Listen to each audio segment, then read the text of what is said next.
des souvenirs de ma jeunesse et que je vous explique comment j'ai été amenée à m'intéresser à la 4e dimension.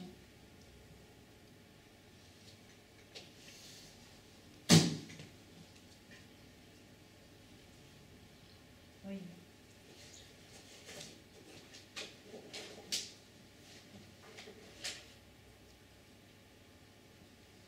Ça, c'est une photo de famille.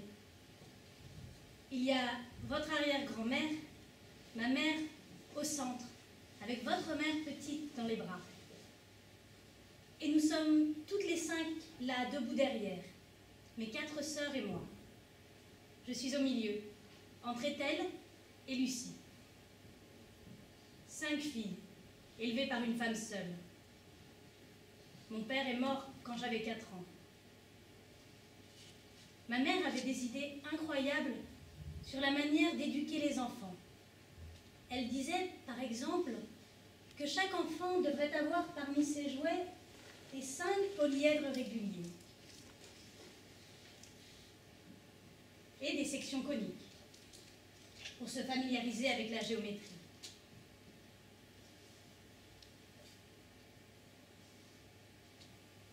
Elle n'a pas eu le droit d'enseigner aux futures gouvernantes de l'école où elle était bibliothécaire, mais elle a réussi à nous donner les armes pour que nous puissions toutes faire ce que nous voulions et à nous laisser choisir notre voie. Ma sœur Lucie a été la première femme de l'Institut royal de chimie, ma sœur Marie a écrit de la poésie, ma sœur Ethel a voyagé dans le monde entier, a soutenu des causes révolutionnaires et a écrit un roman qui s'est vendu en des millions d'exemplaires. Et moi, j'ai été une des premières femmes, la première peut-être, à recevoir un doctorat honoris causa. Ah, le voilà.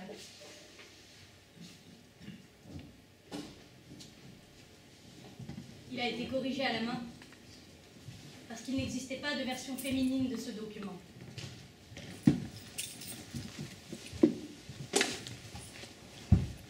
Ma mère a beaucoup écrit sur l'enseignement des sciences aux jeunes enfants. Elle a été l'une des premières personnes à mener une réflexion théorique sur le sujet. C'est dommage qu'elle n'ait pas eu le droit d'enseigner.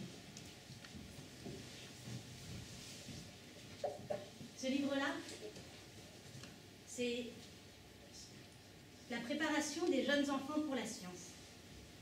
Je l'ai annoté.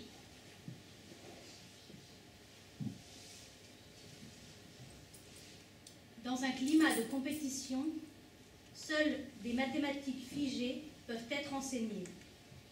Les mathématiques vivantes ne peuvent être qu'une possession commune.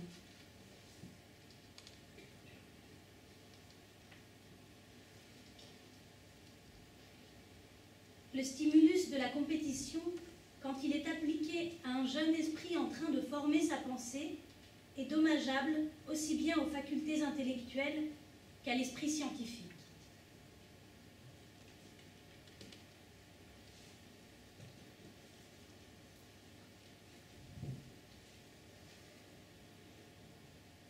Elle avait inventé le dessin au fil.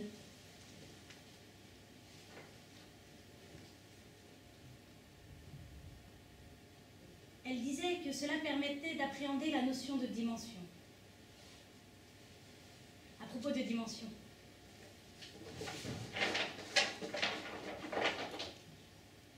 Ça, ce sont quelques-uns des cubes que Charles Linton amenait lorsqu'il venait nous rendre visite avant d'épouser ma sœur Marie.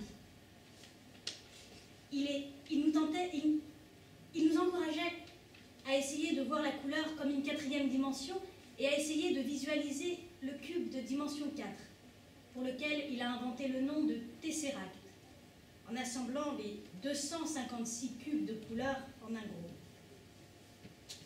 On peut dire que les polyèdres et la 4e dimension ont toujours fait partie de ma vie. Charles avait une approche un peu mystique de la 4e dimension. Il cherchait à y placer l'âme humaine, l'esprit et d'autres choses métaphysiques qui ne me semble pas liée à la géométrie. Moi, je n'ai jamais voulu mêler science et religion. Je me suis bien reconnue dans une de ces lettres que ma mère a reçues de Charles Darwin, avec qui elle correspondait. La science et la théologie doivent chacune suivre leur chemin, et nous ne sommes pas responsables si ces chemins ne se rencontrent pas. La quatrième dimension ne m'intéresse qu'à travers la géométrie pure. Je ne me pose pas de questions sur son existence physique ou sur son sens mystique ou métaphysique. Elle existe mathématiquement, et cela me suffit bien. J'ai essayé de l'explorer et j'ai cherché à y découvrir quels seraient les analogues des 5 polyèdres réguliers.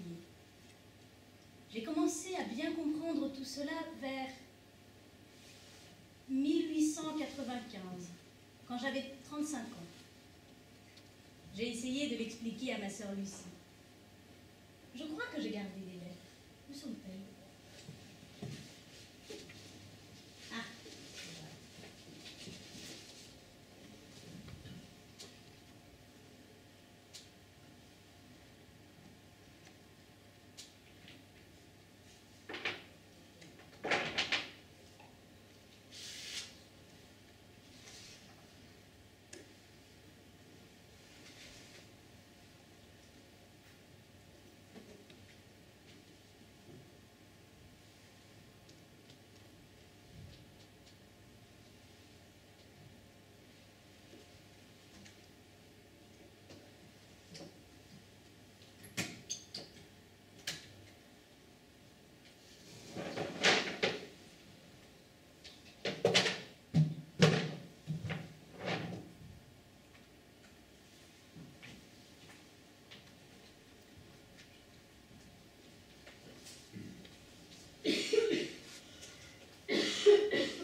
Chère Lucie, j'espère que tu es remise de ton rhume et que tu prends mieux soin de toi. Je te soupçonne, ton projet avançant, de trouver à peine le temps d'accomplir les gestes nécessaires de la vie quotidienne. Manger, dormir, respirer. Mais je t'en prie, de temps à autre, pense à ta grande sœur qui t'ordonne de t'interrompre et de faire attention à ta santé. je voudrais t'annoncer quelque chose que je suis impatiente de partager avec toi. Après avoir stagné pendant plusieurs semaines, j'ai enfin progressé dans la compréhension que je recherche depuis des années et je suis tout près de voir le tableau en entier. Je suis consciente, chère sœur, que tu ne partages pas mon intérêt pour les mathématiques, mais tu connais bien cet instant. L'instant où tes idées floues deviennent claires et nettes et où tous les aspects de ce que tu étudies se connectent et résonnent comme une symphonie. Tout prend place dans quelque chose qui dépasse l'humain. Avec la compréhension viennent une paix et une joie profonde. Avant cet instant, j'étais sans cesse irritée par une question qui m'exaspérait. Maintenant, il semble que je ne puisse plus tarir sur mon bonheur. Mais je ne voudrais pas abuser de ta gentillesse, d'où ma demande. Cela te plairait-il que je t'écrive mes avancées? Tendrement, ta sœur Alice.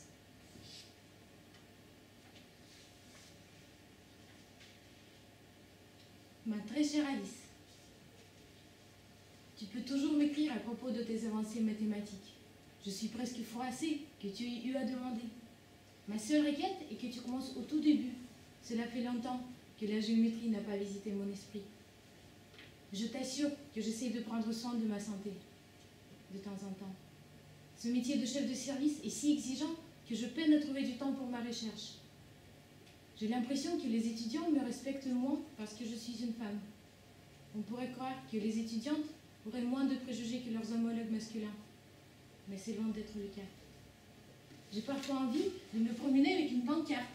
Je suis membre de l'Institut de chimie. Mais je pense que cela ne changerait rien. L'injustice de cette situation me met à bout. J'aimerais avoir ta force, Alicia, pour pouvoir aller de l'avant sans l'aide de personne. Mais j'ai besoin de recevoir les signes d'approbation du monde qui m'entoure.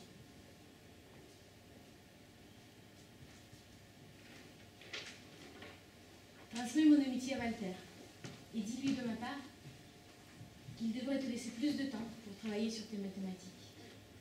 Embrasse les enfants pour moi. Ta sœur, Lucie.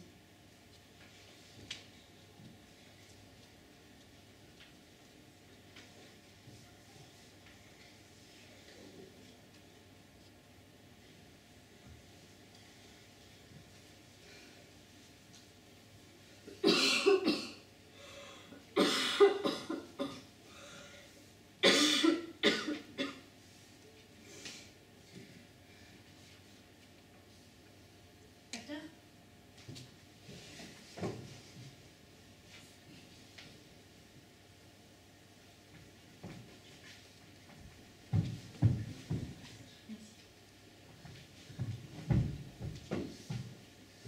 Chère Lucie, j'aime ta requête, que je commence au tout début.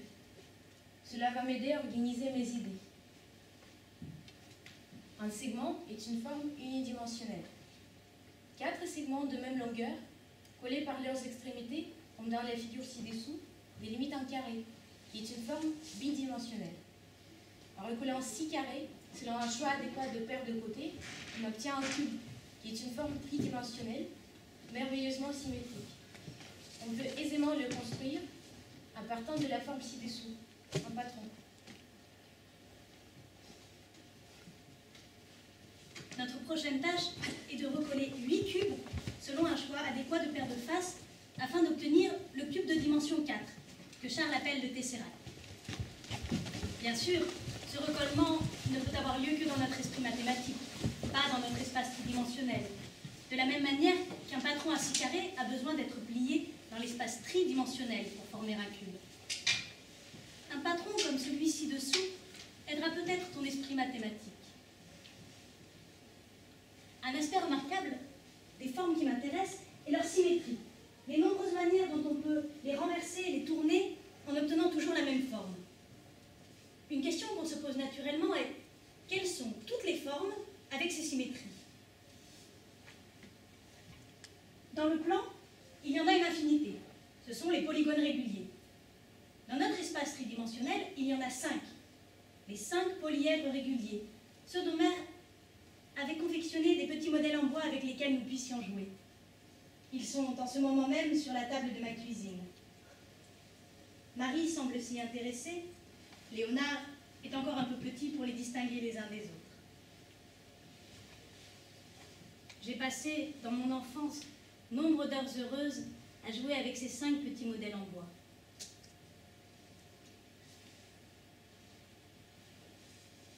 Tu te souviens peut-être que Mère me les a laissés quand vous êtes toutes parties pour Londres. Jouer avec me permettait de me sentir plus proche de vous toutes.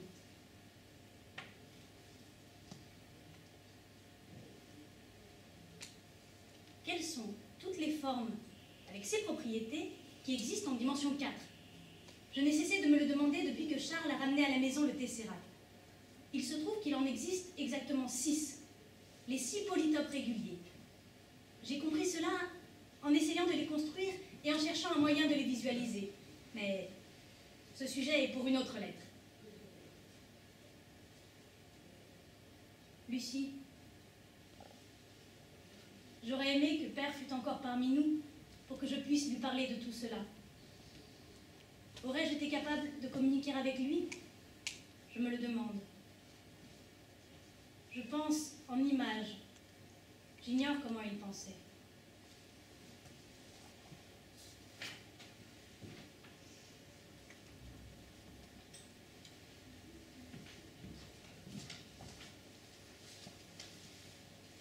Papa?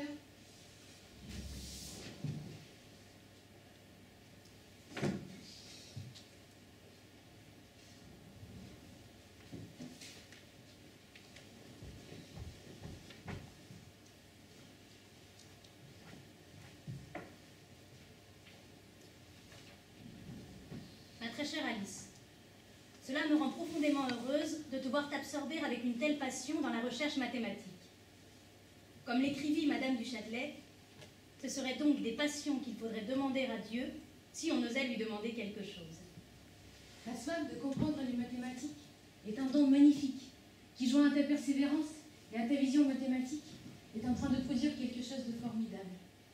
Je me merveille toujours que tu parviennes à t'épanouir en étant si éloigné de tes pères et un document d'une famille. Je doute que j'aurais été capable de cela. Mais j'apprécie à sa juste valeur combien il est merveilleux d'avoir un esprit à soi, façonné par ses propres pensées et ses propres idées.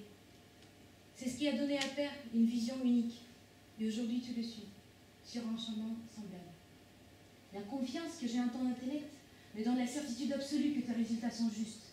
Maintenant que tu es arrivé au but, que tu as atteint le sommet de cette montagne après des années d'ascension, il est temps de parler au monde. Ton savoir ne t'appartient pas, chère sœur, il appartient à l'humanité.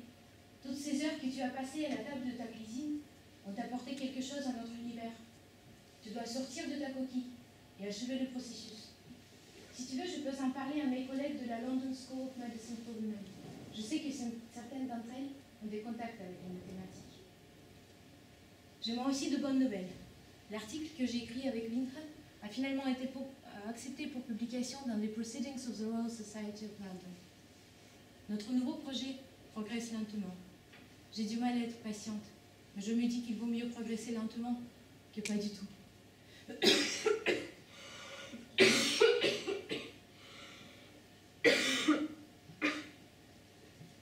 Ma relation avec elle était définitivement terminée. Je ne veux pas en parler.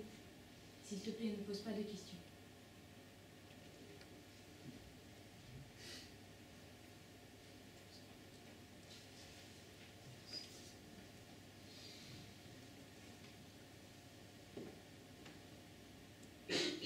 Ma très chère Lucie, aujourd'hui fut le jour le plus long de ma vie. Walter m'a réveillée ce matin avec d'incroyables nouvelles. Il a trouvé dans un journal mathématique un article contenant des figures presque identiques à mes polytopes. J'ai dû m'acquitter de toutes mes tâches quotidiennes avant de pouvoir m'asseoir et examiner cela. Et maintenant, en t'écrivant, je me demande ce que je vais faire. Permets-moi de t'exposer la situation en détail. Hier soir, Walter s'est rendu à son rendez-vous mensuel des Amis des Énigmes, chez un nouveau membre qui est mathématicien. Il y avait sur un bureau un magazine ouvert contenant des figures ressemblant étonnamment aux sections de polytopes que je trace en permanence. C'est une ironie du sort que Walter, un actuaire, se soit trouvé devant une coïncidence aussi improbable. Bien sûr, il a d'abord cru être sujet à une hallucination. Incrédule, il a sorti de sa poche, pour les comparer, un de mes dessins, qu'il porte en permanence sur lui et appelle ma lettre d'amour. Mon cœur s'emballe alors que je t'écris cela. Les deux figures représentaient clairement le même objet. J'ai la sensation que quelqu'un m'a donné une chance infinie et je ne sais qu'en faire. J'ai l'article sous les yeux alors que je t'écris. Je comprends les images, mais les mots et les formules sont inintelligibles pour moi. Cela me fait me sentir complètement incompétente. L'auteur de cet article est un mathématicien hollandais, Peter Hendrik Schulte. J'ai pensé lui écrire, mais je ne saurais par où commencer.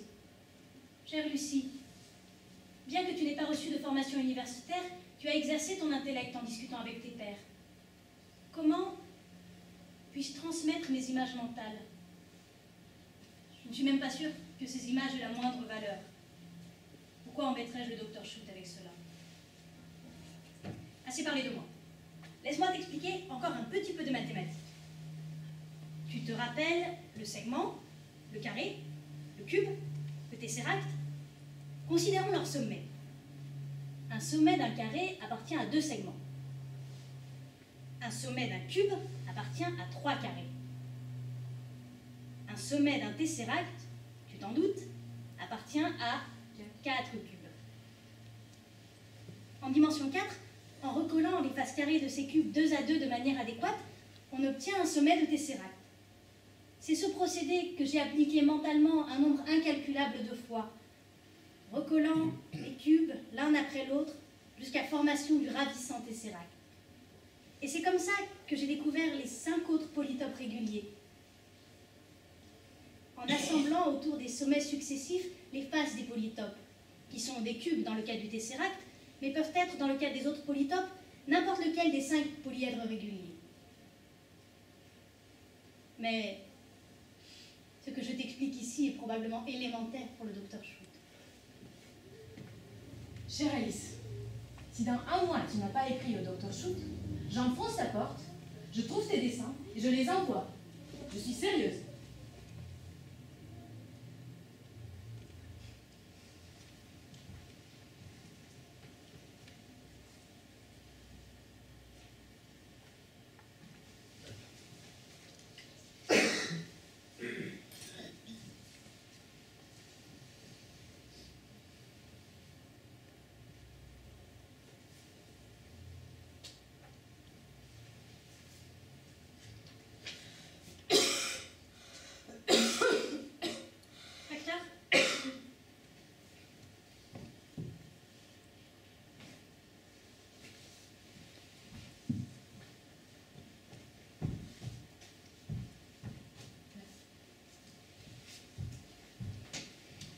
Chère Lucie, la lettre que tu es en train de lire a quitté le bureau de poste en même temps qu'une enveloppe épaisse destinée au docteur Schut. Elle contenait un petit mot à propos de Père, le Tesseract et une brève description de mes idées. J'ai fait de mon mieux, mais j'ai bien peur que l'efficacité de mes phrases soit limitée. J'ai également joint bon nombre de photographies que Walter a prises de mes modèles. Je fais confiance aux modèles bien plus qu'aux mots. Laisser cette enveloppe au bureau de poste m'a procuré un merveilleux sentiment de soulagement. Sur le chemin du retour, j'ai même commencé à travailler sur un nouveau projet. Dès que j'aurai quelque chose à en dire, tu seras la première à être au courant. C'est grâce à toi que j'ai pu vivre ce moment heureux et j'ai besoin de te remercier.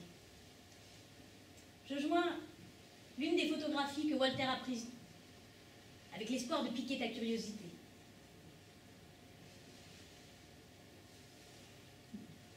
Lucie, je suis inquiète pour ta toux persistante. Je t'en prie, va voir un docteur. Tu me dois bien cela. J'ai suivi ton conseil au sujet du docteur Schut. De plus, tu es entourée de médecins à ton travail. Cela ne devrait pas être difficile de parler à l'un d'entre eux. Chère Alice, ceci est une courte lettre pour te dire que j'irai consulter un docteur, mais pas un médecin travaillant à l'hôpital universitaire, parce que je veux maintenir ma santé et mon travail séparés. Tu sembles oublier que je suis une femme dans un monde d'hommes. Je dois faire attention à chaque pas. J'ai beaucoup de regards sur moi qui cherchent le défaut, le point faible. Pour terminer sur une note plus joyeuse, sache que j'applaudis ta décision et son exécution de contacter le docteur Schut.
Chère Lucie,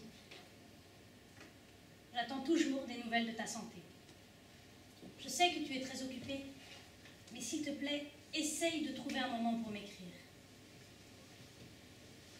L'été est terminé et nous sommes tous revenus à notre train-train quotidien, même si les choses sont plus faciles maintenant que les enfants sont grands et que je n'ai plus de couches à laver. Ces longues heures passées à discuter avec Peter Schut m'ont fait évoluer. Je suis toujours stupéfaite et honorée qu'il soit venu d'aussi loin que Groningen pour travailler avec moi. Au début, notre communication fut plus que pénible. Il y avait un mur entre nous, dû d'une part à son anglais limité, mais aussi et surtout à ma formation mathématique limitée. Alors, j'ai amené mes modèles, et il a commencé à en désigner les différentes parties et à les relier à ses équations. À partir d'un certain moment, nous sommes parvenus à communiquer si bien que notre discussion était comme un de ces dialogues que je tiens avec moi-même depuis des années. le temps s'était arrêté.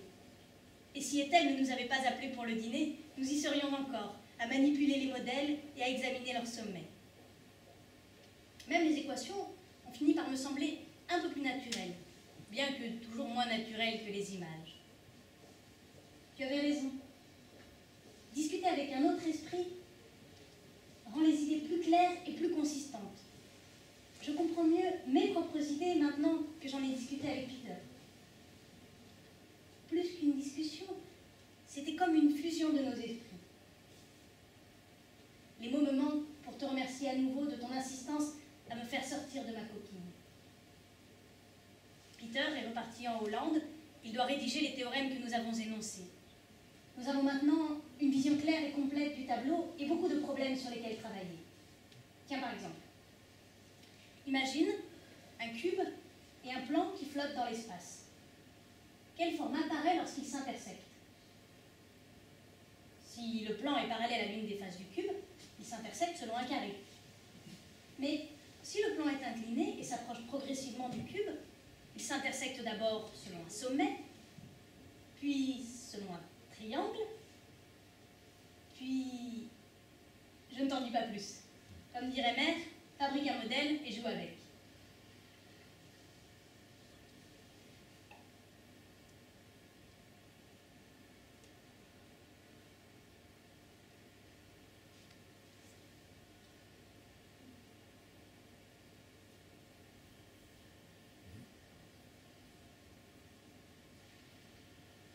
On peut se demander de la même manière quelle forme apparaît lorsqu'un tesseract et un espace de dimension 3 s'intersectent. Si l'espace est parallèle à l'une des faces du tesseract, il s'intersecte selon un cube. Mais si l'espace est incliné et s'approche progressivement du tesseract, il s'intersecte d'abord selon un sommet, puis selon un tétraèdre, puis ce sont ces figures que j'essaye depuis des années de comprendre et de visualiser, dans le cas du tesseract et de tous les autres polytopes réguliers. Je joins l'un de mes dessins pour toi. Tu sais combien il faut que je t'aime pour t'envoyer cela. Je joins l'un de mes dessins pour toi. Tu sais combien il faut que je t'aime pour t'envoyer cela. Tu nous as beaucoup manqué. Nous sommes tous tristes que ta santé t'ait empêché de venir. Ethel n'a cessé d'en s'enquérir de toi et les enfants de se plaindre que, sans tante Lucie, personne ne leur faisait découvrir des nouvelles expériences intéressantes. Peter et moi avons tenté de les attirer vers les mathématiques, mais sans grand succès. Léonard, particulièrement, est très intéressé par les expériences. Il affirme que quand il sera grand, il deviendra docteur, pour pouvoir soigner sa tante Lucie.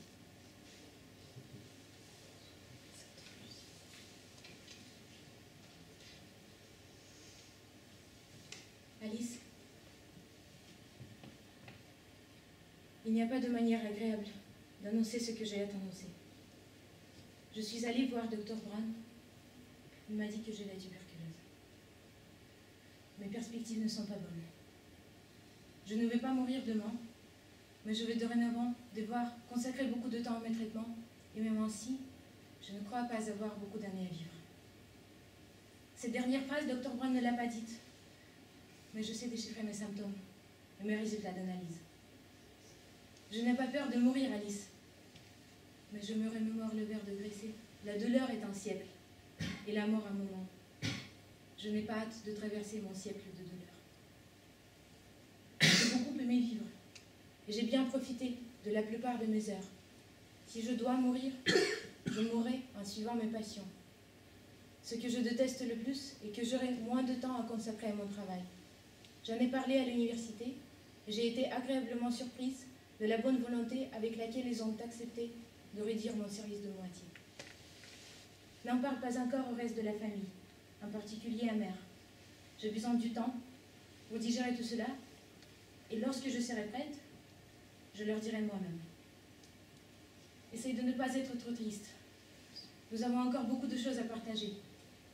Ne parlons pas de ma maladie. Repoussons cette conversation jusqu'à ce qu'elle soit inévitable. J'avais besoin de te le dire. Maintenant, j'ai besoin de silence.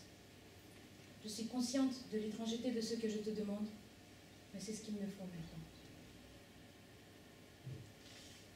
diras à Léonard que je suis certaine qu'il sera un merveilleux médecin.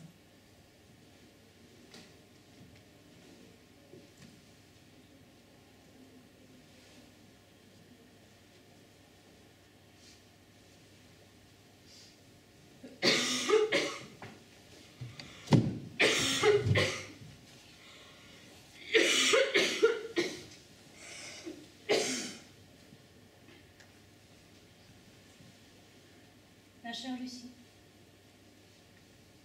je ferai de mon mieux pour ne pas t'accabler avec la douleur que m'inflige ta maladie et respecterai à partir de maintenant ton besoin de silence.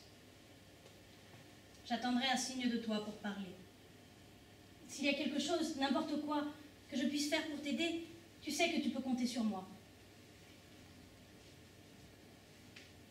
J'ai quelques nouvelles que tu seras contente d'entendre. Peter a fait en sorte que notre travail sur les sections de Polytope soit publié dans le Verhandelingen der Koninklijke Akademie von Wissenschaften de Amsterdam. Je doute d'avoir copié le titre correctement. Le processus que tu m'encourageais à achever est sur le point d'être achevé. Il y a quelque chose de très libérateur dans le fait de publier. Le sujet est maintenant hors de mes mains et laisse place dans mon esprit pour de nouveaux problèmes.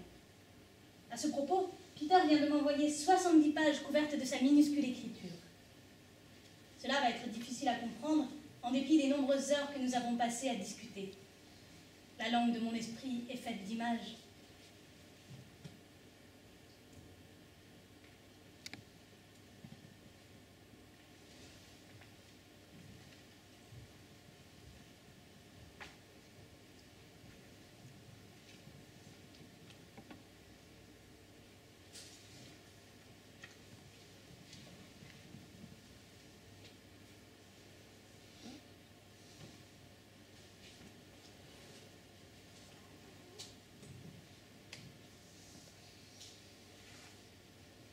Ma chère est-elle. Il y a si longtemps que nous nous sommes vus, depuis que tu as émigré aux États-Unis, il y a 12 ans maintenant. J'apprends que ton roman, The Gadfly, a rencontré un succès phénoménal en Union soviétique, et on me dit qu'il se serait vendu en des millions d'exemplaires, traduits dans un grand nombre de langues. Tu es la célébrité de la famille, et je suis fière de toi. Quant à moi, je croyais que la flamme géométrique s'était éteinte. Eh bien non. Elle vient de se rallumer, à 72 ans. Tu sais que Geoffrey, le fils de Margaret, est devenu un grand physicien de Cambridge. Il travaille sur la théorie des quantas, même si je n'ai aucune idée de ce que cela signifie. Il y a quelques mois, Geoffrey m'a présenté à un tout jeune géomètre de Trinity College. Il s'appelle Harold Coxeter. Il vient de terminer sa thèse sur les polytopes réguliers en grande dimension, sur lesquels j'ai 30 ans travaillé et réfléchi par le passé. Même si près de 50 ans nous séparent, nous sommes immédiatement devenus complices et nous avons commencé à travailler ensemble. Il m'appelle Tante Alice. L'autre jour, nous avons été invités à l'une de ces Geometry Tea Parties organisée par le professeur Baker. Nous y avons tous deux donné une conférence. J'avais amené mes modèles en carton. J'étais heureuse. Je t'embrasse tendrement. Ta sœur Alice. Post-scriptum. Mon fils Léonard vient d'inventer un appareil de pneumothorax portatif. C'est devenu l'un des meilleurs spécialistes de la tuberculose.